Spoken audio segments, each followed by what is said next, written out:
Well, good morning, everyone, and welcome to our November edition of Learning Pill Online. My name is Lisa McGonigal, and I'm delighted to see so many of you joining us online this morning. We have the FA, the Conservation Volunteers, Warwickshire County Council, and much more. I must say it's been one of our most popular learning hours so far. I don't know if that's off the back of Learning Pill Live and Paul and Lindsey's successful session there. And we're all set to go.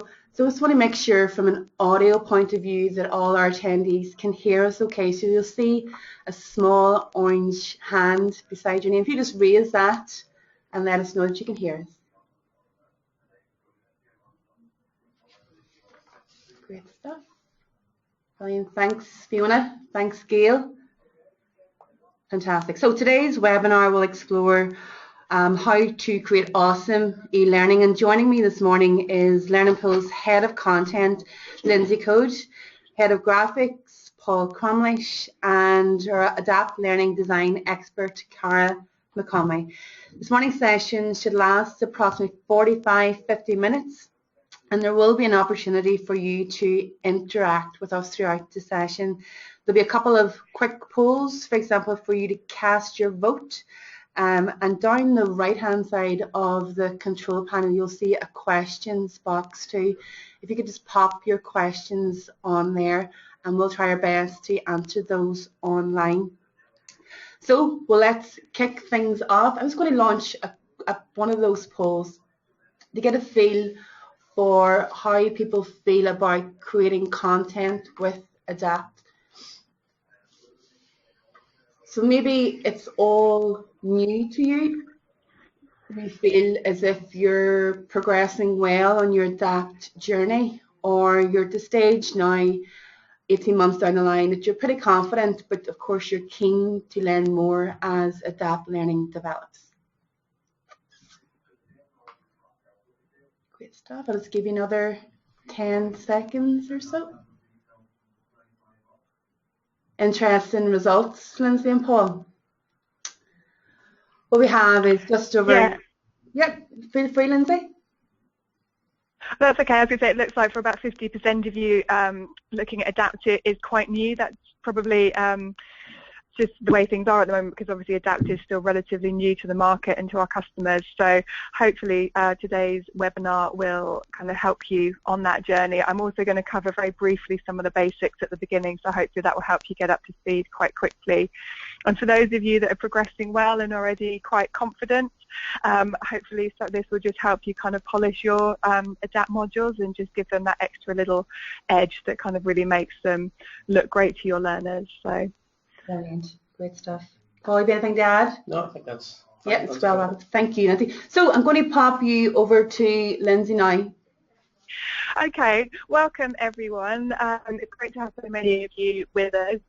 As I just said, I'm going to do a quick introduction because we're aware that although some of you have been using Adapt and know it quite well, there's probably some of you on this webinar as well that it's all very new to. So I'm just going to cover a few basics just for a few minutes, so hopefully those of you that have heard it before, it won't keep you too long.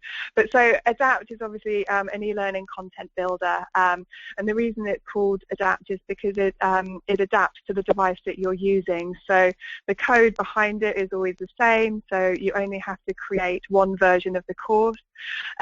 What Adapt then does is looks at the screen size of the device that you're viewing it on, and it reconfigures the layout so that it works on the device that you're using. Okay.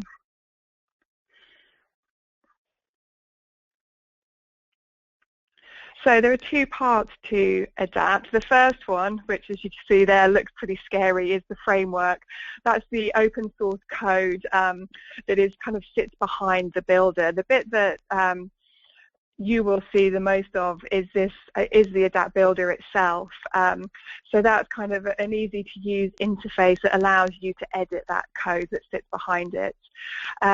One of the things we know that people have found a little bit difficult when moving from more traditional authoring tools that work on the click next and have a very specific page is some of the structure stuff and some of the terminology. So I'm just going to quickly run through. some of that now, which will help when you get to Paul's bit and he's talking about kind of how you customize your module and how you can make it look different and suitable for your brand and things. So we have the page. As most of you are probably aware, that works on long scrolling pages rather than clicking next. So you have a number of pages. You have your menu, which is your kind of top level one, and under that you then have a number of pages. That's probably what we used to refer to as our sections within a module, basically. So that's what your pages are. But you'll see that, as I said, when Paul starts going through this in a bit more detail. Beneath the page, we have a number of bits, basically, that kind of build up to create this long scrolling page. The first one of those is your article, and then within your article you have your blocks, and then within there you have your components. So it's ABC, so article is your top level, then your blocks, and then your components. The way it works is that you need an article to be a holder for your blocks, so your blocks are the blue ones there, and you need a block to be a holder for your components, basically.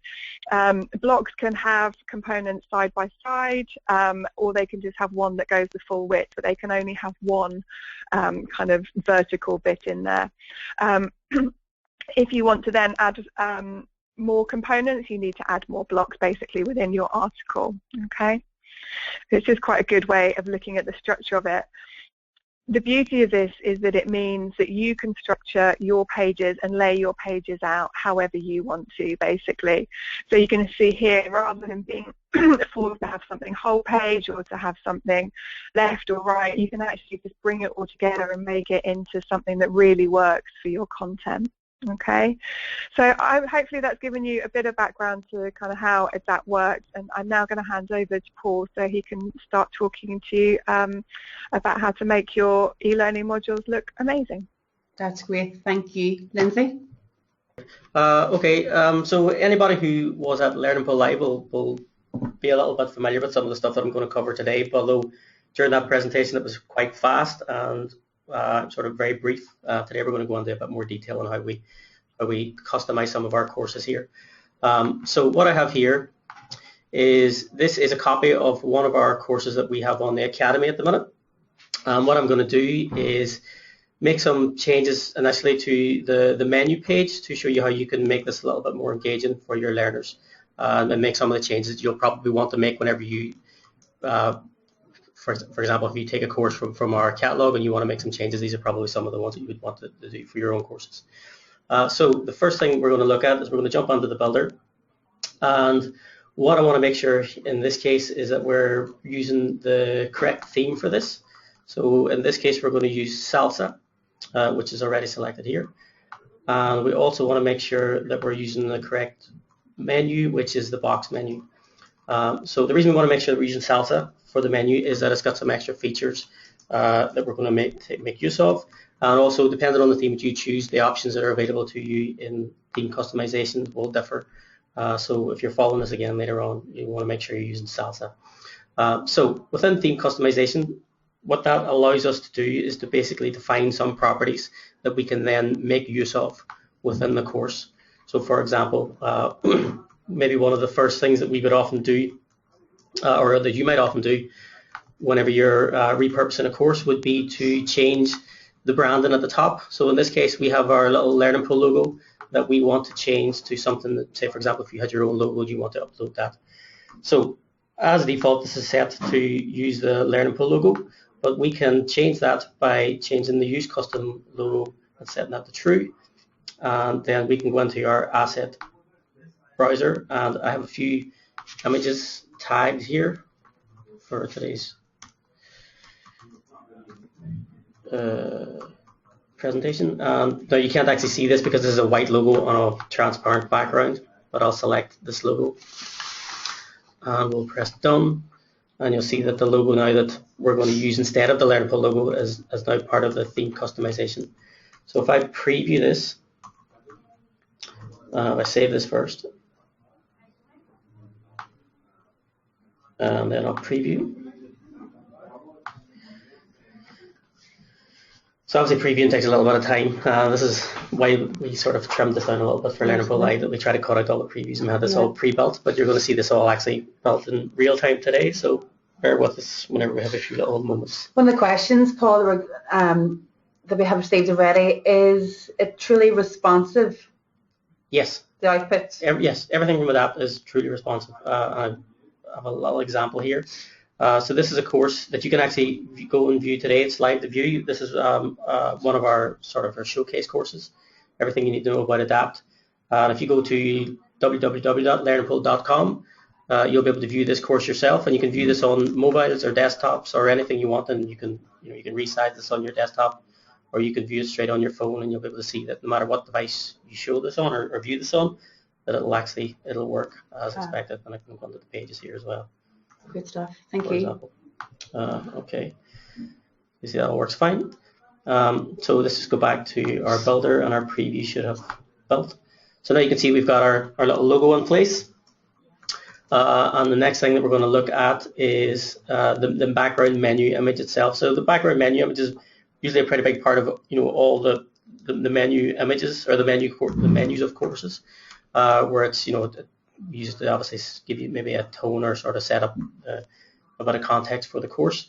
And often when you see a standard course, it's usually just confined to the top area of the menu, but we can actually extend that all the way to the bottom, and to give us a little bit of a different feel. So how we do that is, again, we go back into theme customization, and we want to look at the backgrounds tab here at the bottom, and not the backgrounds tab, the menu tab.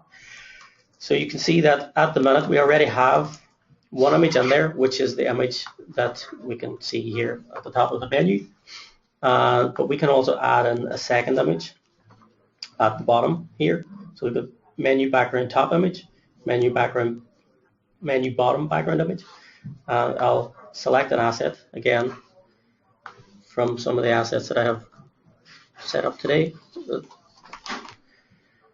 And so here's our menu bottom image, and I'll select that, and I'll OK that, and then we will preview this.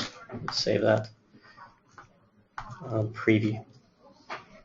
Good stuff. And can you copy and paste content from one page from Adapt into another page? At the minute, you can't. So whenever it's basically a limitation at the minute, where you can, within a page, you can copy, say for example, one component between articles within a page. Okay. But actually copying from, for example, a component from page 1 to page 3 just doesn't work at the minute. It's not something that's supported. It is something that is in the pipeline and should be hopefully coming soon. Great. So keep your eye on learningpool.com for further news of that, folks. Okay, and this preview should be ready here.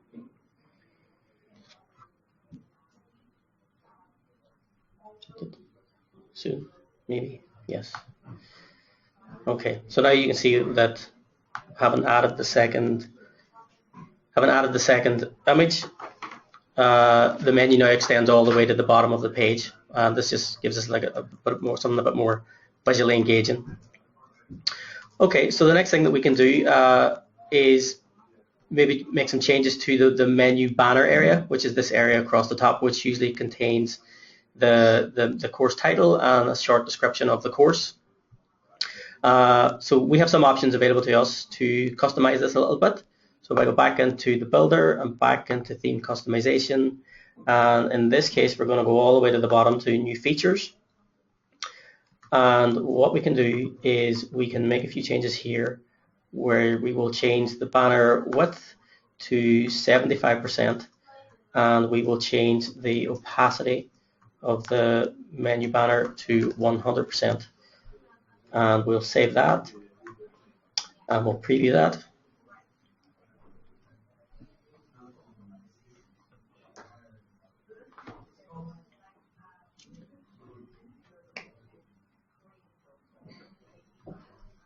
And Paul, what are the main advantages the top 3 advantages of using Adapt Learning to create e-learning over your experience of previous authoring tools? I think probably, one of the main ones is that you're always just creating, you're creating one course for every environment. So no matter what you create, it'll work on desktops, mobiles, tablets. I think that's probably the main one. I think that for us as the designers here, I think we've just got much more flexibility over the actual the control we have over the visual presentation. So we, whereas before with the old authoring tool, for example, we were really just creating graphics that complemented maybe individual pieces of content, but now we're creating much more sort of broader themes that sort of create a much more sort of visually appealing look for the whole course in itself. Okay, so now if I go back into the course, and we can see now that the preview shows us that the menu banner itself is now where it was full width is now 75% across, and we've made it completely opaque. So you've a little bit of control over that as well. If you haven't maybe some issues with maybe legibility between the image and the background, you do have the option of making this completely solid to make your copy here a lot more readable. But that usually depends on the image that you use. Okay, so that's kind of us for the menu at the minute. Okay. I think we could maybe go back to Lisa for another poll. Okay. Thanks, Paul. So what we have here is just to get a feel from our delegates how they see adapt learning helping you. Is it to create the beautiful content that Paul has just demonstrated, or the content that it's easier for the learner to navigate and use? And as Paul's mentioned, because with Adapt, you just have to create that content once that works upon laptops, Android devices, iOS. So it's saving time for you as an e-learning content creator, or maybe it is all of the above. So just give that another few seconds. Thank you for everyone who's voted so far.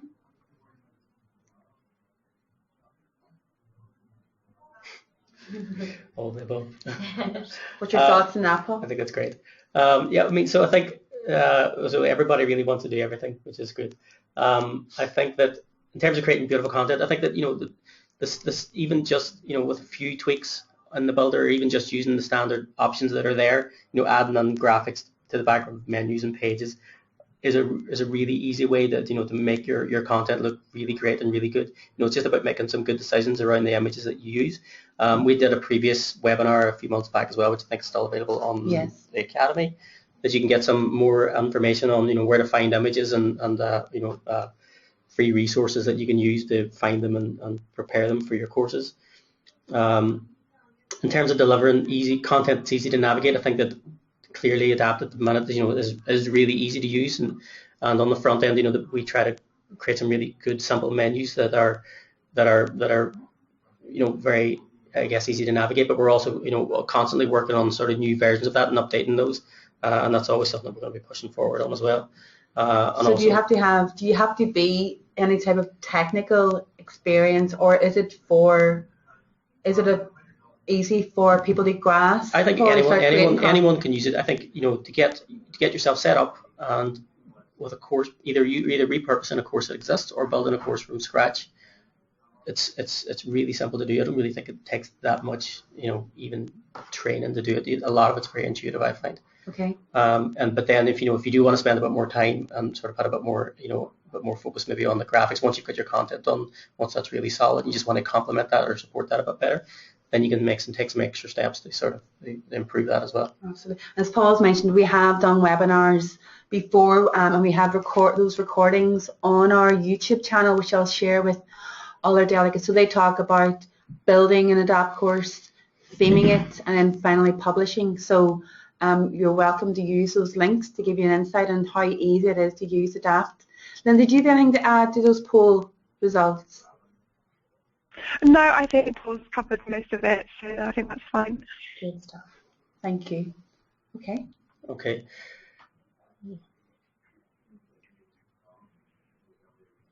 It's back to you, Paul. Okay, so you should be able to see my screen again? Yeah. Mm-hmm. Okay. So two things I'm going to do next. We are going to cover a little bit about styling an internal page on the course. But I just want to pick up on something first, that I had a conversation with Lee Williamson from Lambeth during Learning Live, and he was telling me about his pains to set the hot graphic pins on a course, and because he had, I think the example he showed me had about 10 different pins, and he had to go into the builder and manually set the code. For example, let's see, we're on page 3 here, so I just jump onto page 3. That's the first graphic, right? Yeah. So I have, on the course, I have a hot graphic here that has 2 pins, and in the builder at the back end I also have the hot graphic setup, and here's your area where you define the first pin and area where you define the second pin. So normally what you would do is you would go in and you would put in a top position and a left position and preview it, and then check to see if it's right or wrong. And so you would often be going in here, checking your preview, and making these little incremental changes or to the pin, and it would take a long time to basically set up each individual pin. But so what we do here, now this is a little bit of a trick that's outside of the builder, but you should be able to do this with pretty much any browser. I'm using Firefox here at the minute, but you should be able to do this in Chrome or IE or any other browser that you have.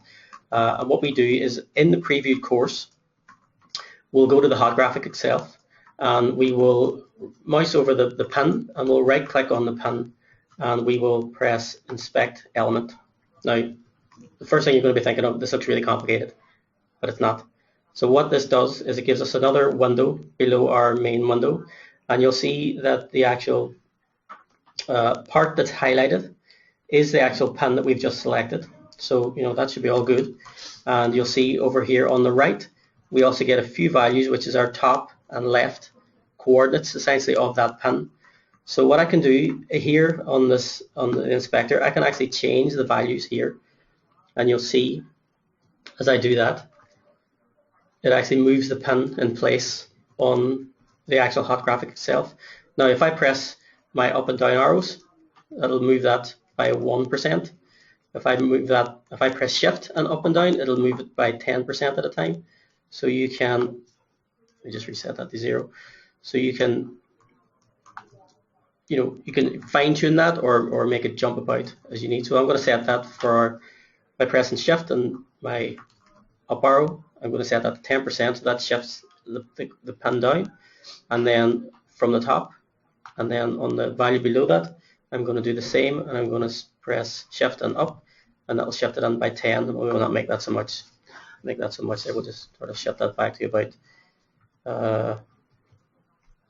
let's say 3 there. And then below that, if I start moving down here, you can see that I'm now highlighting the second pin, and I can also make similar adjustments. Pete's just asking, Paul, can you explain what a pin is?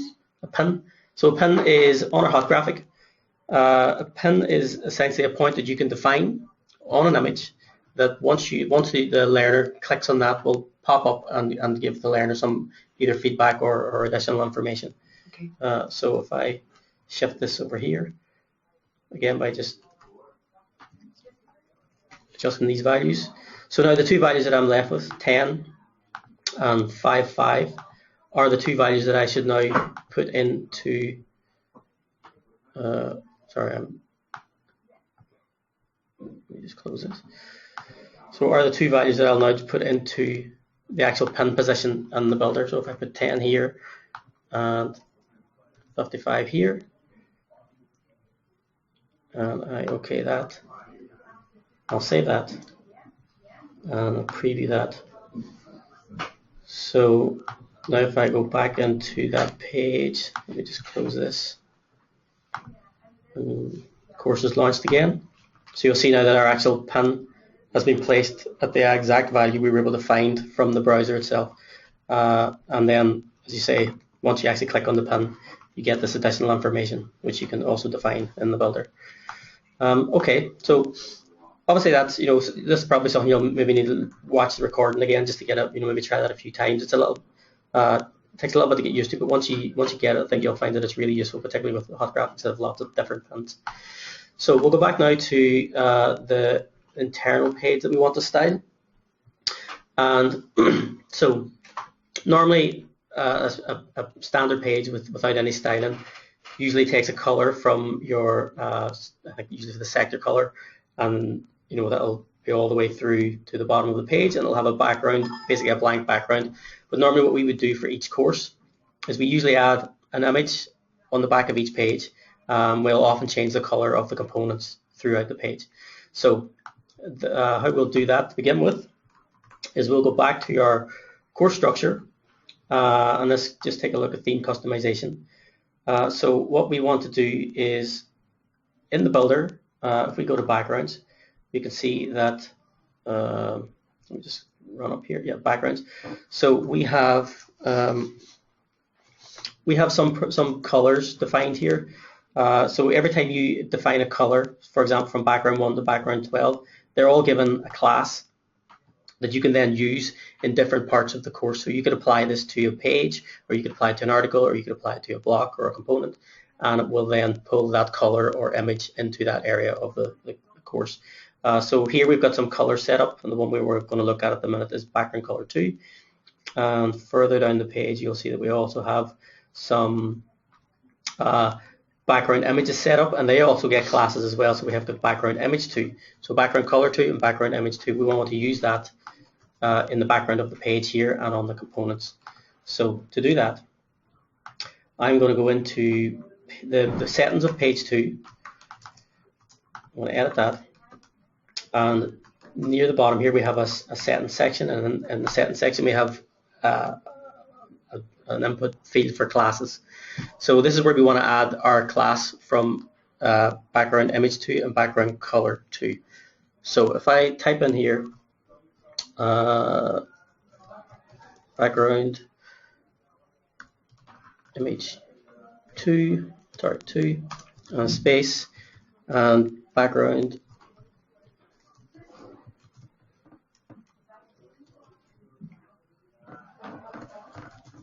color 2. It's very important that you make sure you get this exactly right. So it's background hyphen image 2 and background hyphen color 2. And if I save that and we'll preview that, you should see that this should update the background of our page with an image, and also update the color of the components with the color from background color 2. I'm going to preview and work it here. Yeah, it's a bit quick. It's fast that time. Okay, so you see we've now added a background image to the entire page, and background color 2 has also been applied to all the components within that page. So beyond that, there's a few other things that we can do. Often we will try and break up a page so that it's not necessarily always having the same image from top to bottom. One of the ways that we'll do that is often to add a solid color to the back of maybe every other article on a page, or just to kind of break that up. It just kind of helps that maybe make the content maybe a little bit more digestible. So how we would do that is we would go back into the builder. Now we want to actually go into the page itself. So before we were working on the actual course structure, we want to go into the page, and we can see all our articles that make up that page 2. And I want to go to article 2, and I want to add article 2, which is this article with the narrative on it, and I want to add a background color here to basically sort of block out the image in the background. So to do that, I will go back into the builder, and I'm in page 2, and I will go to article 2, and in the settings of that article, we want to edit that, and again we're going to use our classes, which again is we're going to use background color 2, and we'll save that, and we'll preview that. Hopefully this will be another quick preview. Yeah, great. And I'll go back into the page, and you'll see now that our first article is as it was, and our second article now has the color on the background. So a reason we would often do this as well is sometimes you might have some image in the foreground or in the content that maybe is a little, if you have an image in the background as well, it might be a little distracting, so you might want to isolate that a little bit by adding a color there. Another thing that we can do is, as well as adding in a solid color, we can also add additional images to articles that can allow us to build up some interesting effects on the actual page. So what I'm going to do is I'm going to add another image over the top of the image that we currently have here on the back of the page to this particular article, and I'll show you that it'll be a nice little treatment that adds a bit of extra flourish to the page. So again, back into the builder, And I'm just going to quickly jump back into theme customization and look at our background images. So we have background image 2, which is the image that we're currently using on the page. We also have another image, background image 6, which is basically the same image, but if you look at it closely, there's a little bit of a variation on. So this is the background image that we're using on the page, and this is the background image that we're going to apply to the article. And you'll see there's a little sort of pinstriping effect on the side. So if I go back into the builder, and so we know the class for this is background image 6, so we want to keep that in mind. And we'll go into page 2, which is page 2 here, and we'll go to the component that we want to add that image to, the article that we want to add that image to, which is this article here, and I'll edit that. And then we will add in background image 6 here, and we'll save that.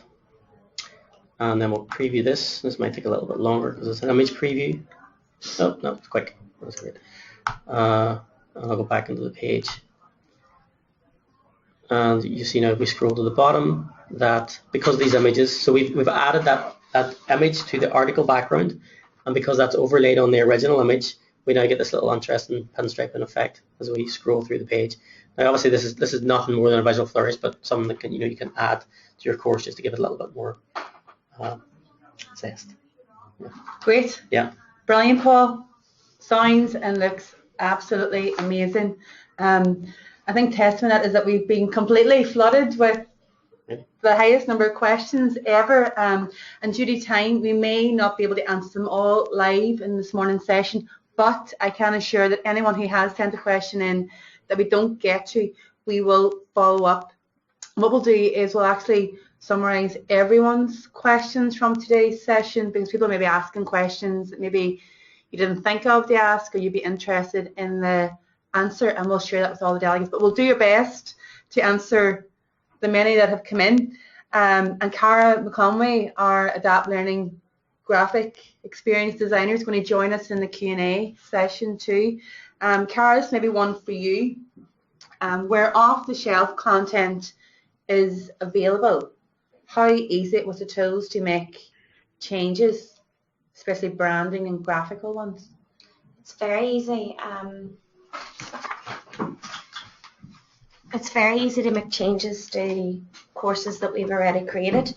As Paul has demonstrated already in his webinar, this is an existing course, and how easy it is to change colours, change logos, change the content. So that's kind of our aim within Adapt, is to make it adaptable. I think it's worth as well. The course that we worked on today was just a copy of one of our own catalogue courses, so you could easily make a copy of any of those courses, and make a copy, go into the theme customizations, make some changes, see what happens. It'll help you understand it a bit better. There's nothing, you can't break anything really. So go for it. Right. Laura's asking, what size would you recommend to use for background images? So at the minute we have two different sizes that we use on our background images for our menu. They are usually 2,000 pixels wide by 800 pixels tall. Okay. And on our pages they are 2,000 pixels wide by 1,440 tall. And that's kind of, they can be larger or smaller than that, but that's sort of the standard that we work, because we all kind of work to that size, and we all know that we just turn them out quickly because we all keep it standardized. On the last webinar that we did, what's in a theme, we did go into detail on how to create images and the sizes that you should be using for that. So if you want to take a look at that as well, there's a good 40 minutes worth of detail on that. Okay, I'll share that link as a. There's been a good lot of questions in terms of sizes of logos, graphics. So I think definitely following up on sizes is a good idea. Yeah, on logos themselves. So the logo that we have here, this is the space from the top to the bottom of this the menu area is 60 pixels. The actual logo itself, so the image that is uploaded is 60 pixels top to bottom, but there's obviously a little bit of padding at the top and the bottom, which you should sort of try and keep in mind. So you don't want the logo to be right from the top to the very bottom. So you'd have a 60 pixel high image, but the actual logo inside that might be like 40 pixels or 30 pixels tall. Okay.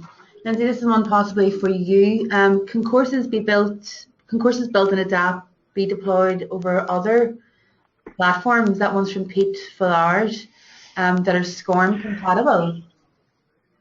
Yeah, absolutely. They are SCORM 1.2 compatible. Currently, we're also looking to bring in Tin Can X API, so obviously that will give us more features that we can use going forward as well. But yeah, when you do your publish, it outputs a SCORM 1.2 zip file that can go onto any learning management system. Brilliant. Great stuff. And what about, can they adapt simple build tool create multiple choice quizzes? And when these are deployed, does Coode allow the reporting of these? Yeah, that's. Sorry, yeah, I think you're asking about the whether you can make assessments in Adapt. You can is the answer to that. We are currently testing it, and we're also looking at doing. We can probably will likely do a webinar on how you do that, because there's a lot within the assessment in Adapt. And what we're finding is that because there's so many options, it might be slightly complicated for people to do. So we're just making sure that we've got the training materials ready for everyone before we release that fully. But you can make multiple choice assessments. You can do select from list as well, so have more than one option. You can use a number of different questions, but you can also have question banks, and you can randomize from the question banks which ones get pulled out.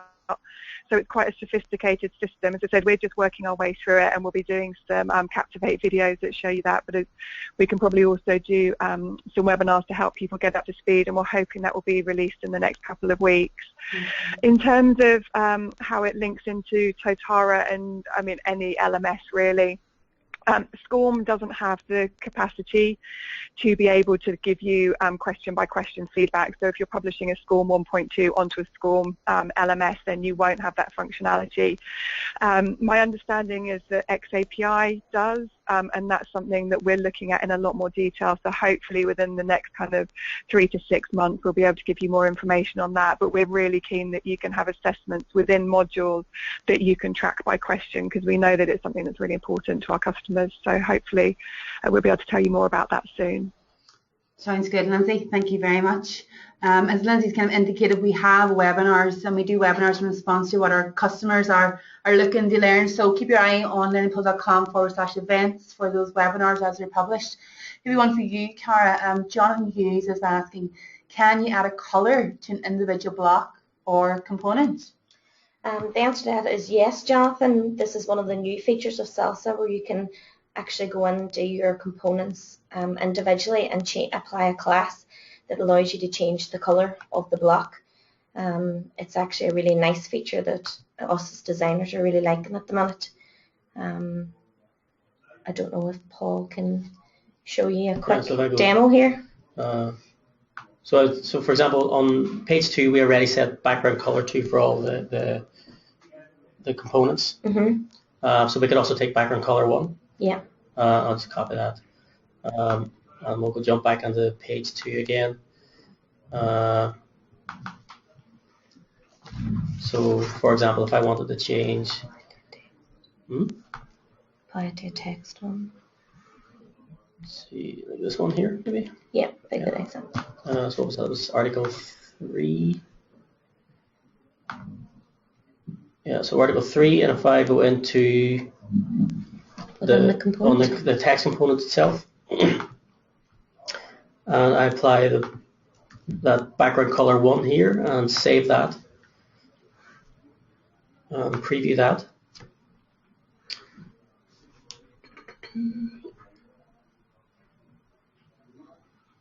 This takes a long time to preview. When you change a color or an image, you'll find it takes a little bit longer to preview. Yeah. For that reason. It's just because you're uploading something new. Change, yeah. Just while that's loading, and Megan from RCPH has asked, what program do you use to edit images with the fancy pinstripe or polka dot?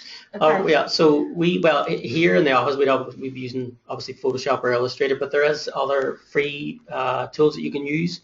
We would recommend a piece of software called Pixlr, which is spelled Pixlr. and you can go to pixlr.com. Again, that's something that we covered in our previous webinar on creating graphics, and you could there's tutorials available for that. And so if you look at the old webinar, you should get a bit more information on that, and maybe that'll be something that we'll probably cover maybe in an up and coming webinar as well. Absolutely. Like I said, I'll share a link to those past Adapt Learning webinars, so you can get a flavour of what Lindsay and Karen and Paul have covered in the past. Oh, okay, so this didn't work. Did I preview that?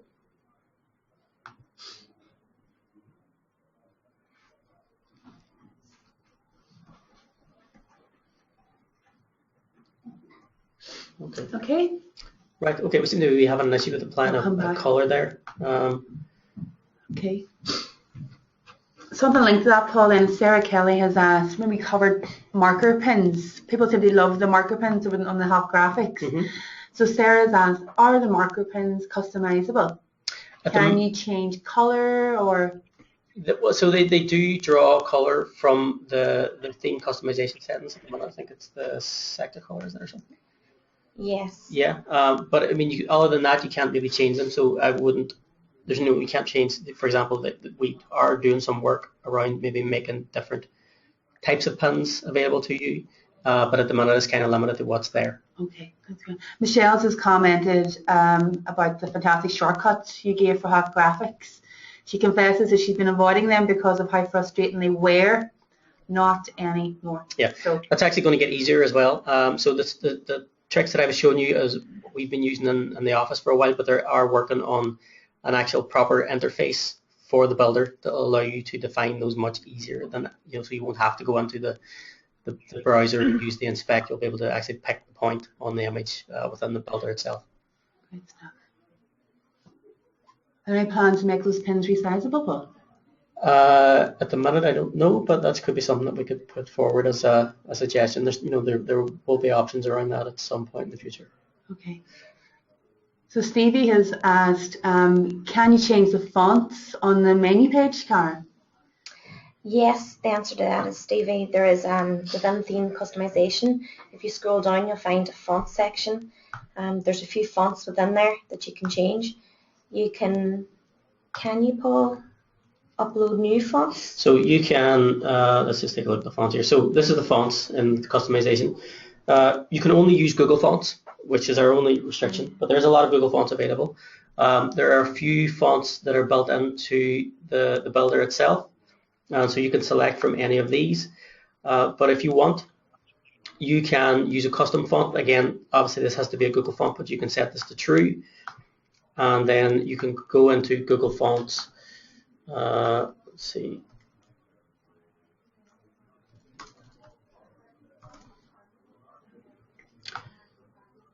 And let's pick.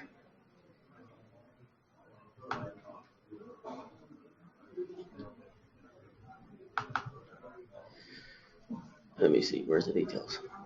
Let's just find some font here.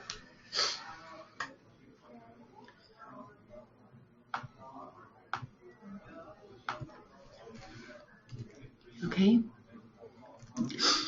Lindsay, I see you've answered Stevie's question. Maybe the rest of the delegates would be interested to know the answer. So Stevie has asked, can we change the number of pages by dragging them up and down as you can with the articles, blocks and components within the page? Yeah, you can, absolutely. I think I tried to reply to Stevie actually just before I go into that. Apologies to those of you that we haven't given answers to. We will come back to you. It's obviously quite difficult to run the webinar and type responses at the same time. We've done a few, but not all by any stretch of the imagination. Yeah, so the way that you can move the pages around is go to where you've got your page list. I'm sure Paul can probably show you this in a minute, but you know where your pages are laid out, so your kind of sections, you can see them all at a glance in the builder. And then you can literally just hover over the top of each of those blocks and it turns into a move icon. You can probably see that there, and then you can pick that up and you can just move it to wherever you need it to go. So it's very simple to move things around. I think Stevie had another question, which was to do with, can you make full width components in half width ones? And again, that works in a very similar way. The way that I tend to do it is to create a new block underneath, and then if you pick up your component in the same way that Paul's just showed you with the pages, you get the move icon again. And when you drag it into the new block, it gives you the option of putting it full width or half width left-hand side or half width right-hand side. There you go, Paul showing you now. So you get these little red areas and you can choose where you drop it in. And then if you've emptied that block, you can just delete it out basically, so that it's obviously not sitting there empty, because that will stop it previewing. Okay, and just back to the question on fonts. So once you can use some of the built-in Google fonts that are available, but you can also set your use custom font to true, and any Google font that you can find in Google Fonts, all you need to do is copy the full name and paste that into the section for headers or the section for body, and preview that, and the font should appear. Great stuff. Okay, we're just quickly running out of time, and we haven't got to all the questions. Like I said, what I'll do is I'll collate all those questions and get the team here to answer those, and then share them with all our registrants from today. So I'm just going to pass you over to Lindsey. Thanks, Lisa. Okay, so I think all that remains to say really is thank you kind of everyone for attending. We hope you found it useful. As we said, we know that some of the things stuff can seem a little tricky when you haven't done it before, but hopefully having seen it be done, you can see how easy it is once you get stuck into it. So and also, as I alluded to earlier, do let us know if there's anything in particular that you would like webinar sessions on. We're very happy to run them, particularly the practical sessions where it's just a question of us kind of talking through how to do particular things. I know that some of you have put some of that in the question area already, so we'll look at setting some of those up for you. Fantastic. So that's all. Thanks very much, everyone. So just to flag, folks, before we wrap up, just a few things to make you aware of. A link to a recording of this webinar and any accompanying resources will be hitting your inbox over the next couple of days as a follow-up to today's session. And whenever the webinar closes, there will be a short survey that will pop up in the middle of your screen. If you could just take 30 seconds and complete that, because we do really value the feedback of our webinar attendees, because it does help shape the webinar schedule going into the remainder of 2015 and our plans for 2016. As we flagged during the session, we do have a library of ADAPT sessions on our YouTube channel, and as part of the follow-up, I'll be sharing a link to that playlist to show you how to build, theme and publish in ADAPT. And we'll also have Lindsey and Paul's recording from Learning Pool Live available shortly, so we'll share that too. So keep your eye on our events page on learningpool.com for future webinars. So all that remains is to thank you on behalf of Lindsey, Paul, Cara and myself for joining us today. Thank you. Thank you.